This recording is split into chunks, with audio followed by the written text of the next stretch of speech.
Friends, इस video में हम देखेंगे कि बिजली के बिल को कम कैसे कर सकते हैं। देखिए, मैं आपको कुछ टिप्स बताऊंगा जिनकी हेल्प से हम बिजली के बिल को कुछ हद तक कम कर सकते हैं।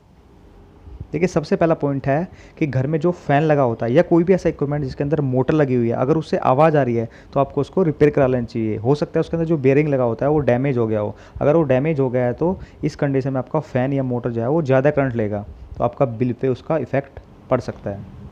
देखिए, दूसरा पॉइंट है हमारा कि फ्रिज में हमें कुछ भी गर्म चीज़ डायरेक्ट नहीं रख देनी है। कि जैसे कि गर्म दूध या गर्म सब्ज़ी नहीं रखनी है, उसको हमें पहले ठंडा करना है, उसके बाद ही रखना। नहीं तो क्या होगा, फ्रिज को ज़्यादा पावर कंज्यूम करनी पड़ेगी उसको ठंडा करने के लिए।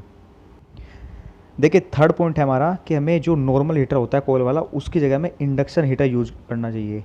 इंडक्शन हीटर से क्या होता है, देखिए इससे हमारी क्या होगा, एनर्जी सेव होगी, कहीं ना कहीं उससे कम कंजप्शन करेगा इंडक्शन हीटर। देखिए, नेक्स्ट पॉइंट है हमारा, इंपॉर्टेंट पॉइंट है, यह है फ़ैन रेगुलेटर। देखिए, हर फ़ैन के साथ एक फ़ैन रेगुलेटर लगाना चाहिए। इसका क्या फ़ायदा है, देखिए कई बार होता है मौसम ठंडा होता है तो क्या होता है, हमें फ़ैन को फुल स्पीड पे चलाने की ज़रूरत नहीं होती। तो क्या होता है, हम फ़ैन को रेगुलेटर से एक पॉइंट पे दो पॉइंट पे कर देते हैं तो क्या होता है, फ़ैन की स्पीड कम हो जाती है। तो इससे क्या होता है, हमारी पावर सेव होती है। अदरवाइज़ क्या होगा, अगर फ़ैन रेगुलेटर नहीं लगा होगा, फ़ैन हमेशा फुल स्पीड पर चलेगा और इससे हमारे बिल ज़्यादा आएगा। देखिए, हम लोग कई बार क्या करते हैं, कूलर में जो पानी की पंप होती है उसको बंद करके सिर्फ उसका फ़ैन चलाते हैं।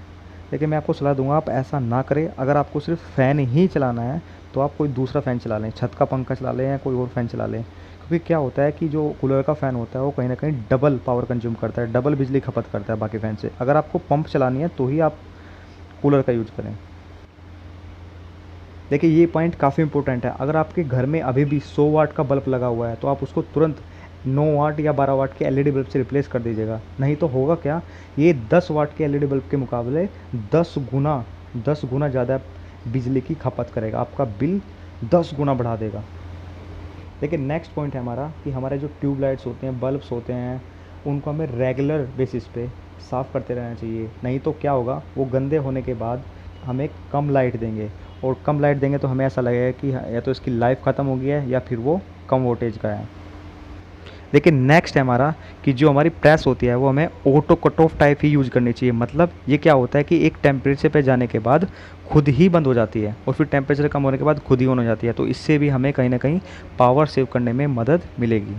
लेकिन नेक्स्ट पॉइंट है कि अगर पॉसिबल हो सके तो हमें डेस्कटॉप कंप्यूटर की जगह क्या करना चाहिए, लैपटॉप का यूज़ करना चाहिए। क्योंकि क्या होता है, लैपटॉप में कम पावर कंजप्शन होता है।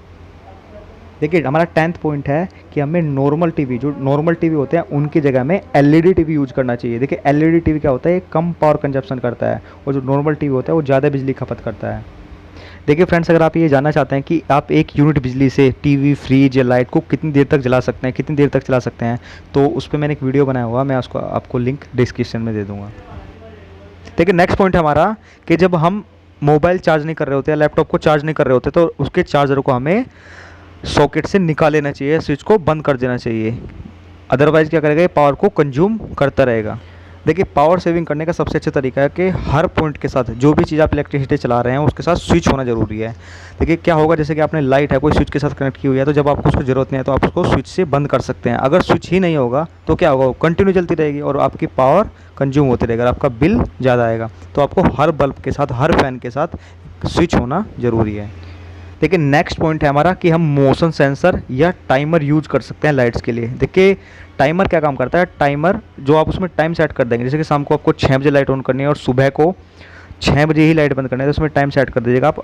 लाइट अपना आप ही ऑटोमेटिक शाम को 6 बजे ऑन हो जाएंगी और सुबह 6 बजे बंद हो जाएंगे, जो भी आप इसमें टाइम सेट करेंगे।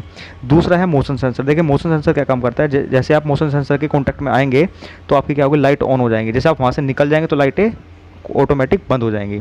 तो इसकी हेल्प से क्या कर सकते हैं, हम पावर सेव कर सकते हैं कि जब तक हम कमरे में रहेंगे या रूम में रहेंगे, हॉल में रहेंगे, तो लाइटें ऑन रहेंगी। जैसे आप वहाँ से कोई भी निकल जाएगा, बंदा कोई नहीं रहेगा, तो आपकी लाइट ऑटोमेटिक बंद हो जाएगी। लेकिन नेक्स्ट पॉइंट है हमारा, अगर हम टीवी को या फिर प्रिंटर को लंबे समय के लिए बंद कर रहे हैं तो हम उसको रिमोट से ना बंद करके डायरेक्ट स्विच से हमें बंद कर देना चाहिए। अगर हम उसको रिमोट से बंद करते हैं तो कहीं ना कहीं कुछ ना कुछ उसका सर्किट चलता रहता है और वो पावर को कंज्यूम करता रहता है। तो इसलिए हमें अगर लंबे समय के लिए बंद कर रहे हैं तो रिमोट से बंद ना करके हम उसको डायरेक्ट पावर सप्लाई का जो स्विच होता है उसको ही बंद कर देना चाहिए।